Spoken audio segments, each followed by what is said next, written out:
Good morning everyone. बच्चों में सुधा मित्तल। आज अपन अध्ययन करेंगे बीमा एजेंटों के पारिश्रमिक संबंधी प्रावधान, provisions relating to remuneration of insurance agents. जैसे कि अपन ने देखा, बीमा एजेंट के पारिश्रमिक को निर्धारित करने के लिए एक योजना बनाई जाती है और उस पारिश्रमिक योजना के कई ऐसे घटक के बारे में हमने जाना कि कैसे उनके पारिश्रमिक को विभिन्न फैक्टर्स इफेक्ट करते हैं और विभिन्न तत्वों को ध्यान में रखते हुए एजेंटों के पारिश्रमिक का निर्धारण किया जाता है। बीमा एजेंट के पारिश्रमिक के संबंध में कुछ प्रावधान बीमा अधिनियम 1938 में दिए गए हैं। उन प्रावधानों में से कुछ प्रावधान सन 1950 के बाद से लागू होने बंद हो गए तथा कुछ प्रावधान आज भी प्रभावी हैं। वर्तमान में प्रभावी प्रावधानों को हम संक्षेप में देखेंगे। उनका अध्ययन अपन नीचे दिए गए प्रावधानों के अनुरूप करेंगे। एजेंट को उसके माध्यम से जारी बीमा पत्रों पर ही पारिश्रमिक।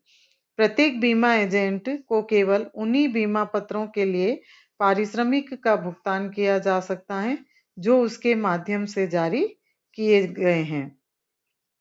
किसी एक एजेंट के माध्यम से जारी किए गए बीमा पत्रों पर किसी अन्य एजेंट को पारिश्रमिक का किसी भी रूप में भुगतान नहीं किया जा सकता है। सेक्शन 42A में ये प्रावधान है कि जो बीमा एजेंट जिस बीमा पत्र को जारी करता है उसका पारिश्रमिक उसी बीमा एजेंट को प्राप्त होगा। उस बीमा पत्र को जारी यदि कोई अन्य व्यक्ति या दूसरा एजेंट करता है तो उसे उसका पारिश्रमिक का भुगतान नहीं दिया जाएगा। इसी प्रकार से कालातीत बीमा पत्रों के पुनर्चलन का पारिश्रमिक। कभी कभी कोई बीमा पत्र कालातीत हो जाते हैं और उसका पुनर्चलन चिकित्सा जांच द्वारा करवाया जाता है। कालातीत से मतलब है कि बीमा कई बार पॉलिसी ऐसी होती है जो कि समय व्यतीत होने पर वो समाप्त हो जाती हैं, तो ऐसे बीमा पत्रों को वापस से जारी करने के लिए प्रयास किया जाता है। ऐसी दशा में बीमाकर्ता उस बीमा पत्र के जारी कराने वाले एजेंट, यदि वह एजेंट आज भी हैं, तो उसको सूचित करेगा तथा एक निश्चित अवधि के भीतर, और ये अवधि कम से कम 1 माह की हो सकती है, उस बीमा पत्र को पुनर्चलन कराने का अवसर देगा, यानी उसको वापस से रिवाइज करा देगा। यदि वह इस अवधि में उस बीमा पत्र को पुनर्चलित कराने का कार्य नहीं करता है तो बीमाकर्ता किसी अन्य एजेंट को उसके पुनर्चलन हेतु कहेगा। तब बीमाकर्ता उस पुनर्चलित बीमा पत्र का कमीशन उस अन्य एजेंट को भुगतान कर सकेगा। ऐसे अन्य एजेंट का पारिश्रमिक उस बीमा पत्र को जारी कराने वाले एजेंट को मिलने वाले पारिश्रमिक की राशि के आधे से अधिक नहीं हो सकता है। उस अन्य एजेंट को पुनर्चलन की प्रीमियम राशि तथा नवीकरण प्रीमियम राशि पर पारिश्रमिक प्राप्त होगा। ये प्रावधान धारा 40(2)(a) का उपबंध इसके अंतर्गत निर्धारित है। कुछ दशाओं में ग्रेच्युटी एवं नवीकरण कमीशन का भुगतान। यदि किसी एजेंट को 27 जनवरी 1937 के पूर्व किसी अनुबंध के अधीन ग्रेच्युटी या नवीकरण कमीशन के भुगतान प्राप्ति का अधिकार है, तो उस एजेंट की मृत्यु के बाद उसके माध्यम से उक्त तिथि तक हुए बीमा व्यवसाय पर ग्रेच्युटी या नवीकरण कमीशन उसके प्रतिनिधियों को प्राप्त करने का अधिकार होगा। सेक्शन 43 में ये प्रावधान दिया गया है। जीवन बीमा पत्रों पर पारिश्रमिक की अधिकतम सीमा 31 दिसंबर 1950 के बाद अर्थात वर्तमान में कोई भी बीमाकर्ता किसी भी एजेंट को निर्धारित सीमाओं में ही जीवन बीमा व्यवसाय पर कमीशन का भुगतान कर सकेगा या भुगतान करने का अनुबंध कर सकेगा। इतना ही नहीं, एजेंट पर भी ऐसा ही प्रतिबंध लगाया गया है। इस प्रतिबंध के अनुसार कोई भी एजेंट अपने माध्यम से जारी किए गए बीमा पत्रों पर निर्धारित सीमाओं के बाहर कमीशन प्राप्त नहीं करेगा या कमीशन प्राप्त करने का अनुबंध नहीं करेगा। जीवन बीमा पत्रों पर देय कमीशन की अधिकतम सीमा निम्न प्रकार से होती है। यदि बीमा पत्र के अधीन एकल प्रीमियम के बदले तत्काल वार्षिकी या निलंबित वार्षिकी के भुगतान की व्यवस्था है, तो अधिकतम कमीशन उस प्रीमियम के 2% के बराबर हो सकता है। यदि बीमा पत्र के अधीन एकल प्रीमियम का ही भुगतान किया जाना है और निर्धारित तिथि को एक मुश्त बीमा लाभ देय है, तो उस एकल प्रीमियम की राशि के अधिकतम 2% राशि के बराबर कमीशन देय हो सकता है। यदि बीमा पत्र के अधीन एक से अधिक प्रीमियमों के बदले विलंबित वार्षिकी के भुगतान की व्यवस्था है, तो प्रथम वर्ष की प्रीमियम राशि के अधिकतम 7.5% के बराबर राशि का कमीशन दिया जा सकता है। तत्पश्चात प्रत्येक नवीनीकरण प्रीमियम की राशि के अधिकतम 2% राशि के बराबर कमीशन दिया जा सकता है।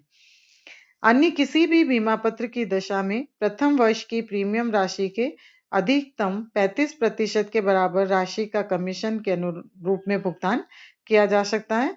तत्पश्चात दूसरे एवं तीसरे वर्ष की नवीकरण प्रीमियम के अधिकतम 7.5% के बराबर तथा उसके बाद प्रत्येक नवीकरण प्रीमियम की राशि के अधिकतम 5% के बराबर राशि का कमीशन के रूप में भुगतान किया जा सकता है। ये प्रावधान सेक्शन 40A(1) के अंतर्गत दिया गया है। प्रथम 10 वर्ष तक अन्य बीमा पत्रों पर अधिक कमीशन। कोई भी जीवन बीमा करता कंपनी अपने व्यवसाय के प्रथम 10 वर्ष तक की अवधि में अन्य बीमा पत्रों के प्रथम बिंदु 4 में वर्णित कि प्रथम वर्ष की प्रीमियम के अधिकतम 40% के बराबर राशि का कमीशन के रूप में भुगतान किया जा सकता है और एजेंट उसे प्राप्त कर सकता है। ये प्रावधान धारा 40A(1) का उपबंध के अंतर्गत निश्चित किया हुआ है। जीवन बीमा निगम द्वारा अन्य बीमा पत्रों पर देय कमीशन। भारतीय जीवन बीमा निगम अन्य बीमा पत्रों पर बिंदु 5(4) में वर्णित प्रथम वर्ष की प्रीमियम के 20% या 20% से कम राशि के पारिश्रमिक का भुगतान करता है तथा चौथे एवं पांचवें वर्ष की प्रीमियम पर देय कमीशन की राशि का 6% से अधिक नहीं है, तो निगम छठे वर्ष एवं उसके बाद के वर्षों की नवीकरण प्रीमियम की राशि के अधिकतम 6% के बराबर कमीशन का भुगतान किया जा सकता है। ये धारा 40A(1) का उपबंध है। विशिष्ट एजेंट के पारिश्रमिक की सीमा। विशिष्ट एजेंट को उसके माध्यम से जारी किए गए बीमा पत्रों पर निम्नांकित सीमा में ही पारिश्रमिक कमीशन का भुगतान किया जा सकता है। जैसे यदि बीमा पत्र के अधीन एकल प्रीमियम के बदले तत्काल वार्षिकी या विलंबित वार्षिकी के भुगतान की व्यवस्था हो, तो उसकी प्रीमियम के अधिकतम 1% बराबर कमीशन का भुगतान किया जा सकता है। यदि बीमा पत्र के अधीन एकल प्रीमियम के बदले निर्धारित तिथि को एक मुश्त बीमा लाभ देय होते हैं, तो उसकी प्रीमियम के अधिकतम 1% के बराबर कमीशन का भुगतान किया जा सकता है। यदि बीमा पत्र के अधीन एक से अधिक प्रीमियमों के बदले विलंबित वार्षिकी के भुगतान की व्यवस्था है, तो प्रथम वर्ष की प्रीमियम की राशि के अधिकतम 2% के बराबर राशि का कमीशन के रूप में भुगतान किया जा सकता है। इसी प्रकार से अन्य किसी भी बीमा पत्र की दशा में बीमा पत्र की प्रथम वर्ष की प्रीमियम की राशि का अधिकतम 15% राशि का कमीशन के रूप में भुगतान किया जा सकता है। ये व्यवस्था धारा 40A(2) के अंतर्गत की गई है। नेक्स्ट, प्रथम 10 वर्ष तक विशिष्ट एजेंट को अन्य बीमा पत्रों पर अधिक पारिश्रमिक। कोई भी जीवन बीमा करता अपने व्यवसाय के प्रथम 10 वर्षों तक की अवधि में अन्य बीमा पत्रों की प्रथम वर्ष की प्रीमियम की राशि के अधिकतम 17.5% तक की राशि विशिष्ट एजेंट को कमीशन के रूप में भुगतान कर सकता है। सामान्य बीमा व्यवसाय पर एजेंट को पारिश्रमिक। कोई भी सामान्य बीमा व्यवसाय का बीमाकर्ता अपने किसी एजेंट को उसके माध्यम से जारी किए गए बीमा पत्रों की प्रीमियम की राशि के अधिकतम 15% राशि के बराबर कमीशन का भुगतान कर सकता है तथा एजेंट उसे प्राप्त कर सकता है। ये सेक्शन 40A(3) में है। सामान्य बीमा व्यवसाय पर प्रमुख एजेंट को पारिश्रमिक। कोई भी सामान्य बीमा व्यवसाय का बीमाकर्ता अपने किसी भी प्रमुख एजेंट को उसके माध्यम से जारी किए गए बीमा पत्रों पर अधिकतम निम्नानुसार कमीशन पारिश्रमिक का भुगतान कर सकता है। जैसे अग्नि एवं समुद्री बीमा पत्रों पर उनकी प्रीमियम का अधिकतम 20% तक और विविध बीमा पत्रों पर उनकी प्रीमियम का अधिकतम 15% तक। बीमा एजेंट द्वारा पारिश्रमिक प्रावधानों के उल्लंघन पर दंड। यदि कोई एजेंट अधिनियम में निर्धारित सीमाओं से अधिक पारिश्रमिक का भुगतान प्राप्त करेगा तो उसे 100 रुपए के अर्थदंड से दंडित किया जा सकेगा।